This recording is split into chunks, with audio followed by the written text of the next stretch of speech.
On Sunday, March 11, 2018, Without a Roof paid a visit to Chico Downtown Plaza about 30 minutes prior to Chico Friends on the Streets, standard and customary Sunday meal for the homeless, where they not only provide food, they provide survival items like socks, blankets, and sleeping bags. 25 people in the plaza, which increased to probably twice that, 50, when the meal was served and the items were given away. I can say I saw several people in significant throes of anguish, acting out, yelling and screaming. And there was a group of folks, just one group, that was literally smoking cigarettes and smoking a little bit of pot. Other than that, it was a well-behaved and well-organized crowd on Chico Friends on the Streets.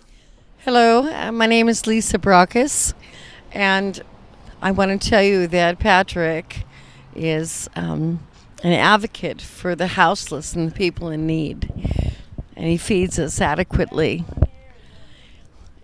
And we love what he does. We're gracious and we're grateful. Thank you. All right, I'm out here with Doug. Doug's out here waiting for the meal. And how important is this for your day and your week, being out here on the plaza on Sunday getting a meal? To get me my body more full of food stuff, so I can try to find me a place to live. I got the money to buy a place, rent a place, but there's no place for me to rent. So in the meantime, I'm homeless. How long you been homeless? About 3-4 months. Uh-huh. Where you been looking? Jesus Center. That's about it I can say right now. That's all I can say for now. But run for the food and be going hungry. What you can expect is what we try to do every week. Hand out supplies like socks, toilet paper, some food. That's where our intention is today. What's going to happen after that, I have no idea. Chico First set up an information booth approximately 50 yards from the main gathering area for Chico Friends on the Streets. They were hostile to an interview and would have nothing to do with engaging in a conversation around why they were here and what they were attempting to accomplish. Well, obviously you can look around and clearly you can see that people are eating, people are getting clothes that they need. Even if they don't need them, they give them to other people that do. So, and with the food, we get the food to hand to other people as well that might miss this meal or need food later or clothes later or whatever when there's nobody around.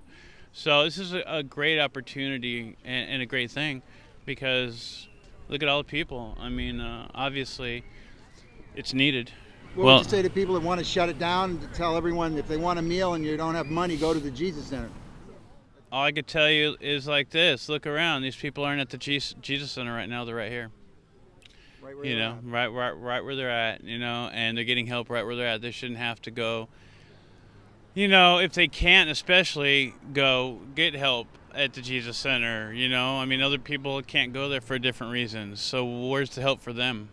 They just don't deserve it. They don't deserve to eat or get clothed or get warmth at night. I mean, because the Jesus Center has kicked them out for cussing or fighting or just being human, really. Patrick Newman, the founder of Chico Friends on the Street, can be seen here being interviewed by Action News, where Patrick is describing all of the efforts that are done by his team as well as the folks that are served the meal to keep the plaza clean and make it a better place than when they came, and generally pushing back against the deceptive reporting of Action News regarding the way the plaza was left after these meals.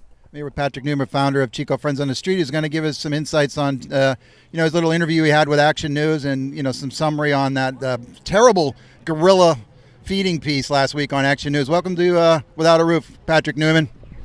Yeah, it's important to keep public perception somewhere near reality, and that is that we've got 1 million people on the streets of the United States who are not going to, no matter what we do in the short term, they're going to need food and clothing on the streets. They're going to need restroom access.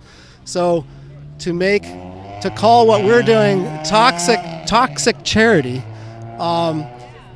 suggests that somehow we're making the problem worse. What's making the problem worse is that we're not solving the problems at their roots. And so as things get more difficult and we have more problems associated with poverty, the authoritarians will come in with their guns and their control, and they will try to start stripping civil liberties in order to deal with that. Well, we need to stand against that. We need to be out here and stand with the poor. So come to the plaza, 12 o'clock noon, any Sunday you can, or start your own thing and begin to meet these people in the public space and meet their needs there. Because it's a way to say, we're with you, we have solidarity with you. Just one quick question, because I know there was a lot of community members that were disappointed or upset. I more fell in the upset crowd myself about some of the words that Laura Kutsuna from the Jesus Center had about, neighboring with the poor and actually helping them in public space. I mean, you have any comments on her part of the piece? I think Laura was referencing some danger in providing people with things as if to suggest that there can only be one place in town for them to get them. Number one, the Jesus Center isn't basically not open on Sundays, especially in the afternoon for food. So there's hungry people. But the other part of that is that there are a lot of people who don't go to the Jesus Center and who still need food and clothing and all these other necessities. That's a small fraction of the homeless community that's served at the Jesus Center. So, and beyond that, there's no reason to think that we should concentrate or centralize all of our services in one part of town. And that's really the driving force behind a lot of this. Because the reason for that is to try to get people who are in the public space out of the public space and into one ghettoized kind of service center. I think as long as people do not have access to decent housing, they should have the freedom to make that choice. Can we accept that they live out here among us? So there's a philosophical difference there, and it's a complex one.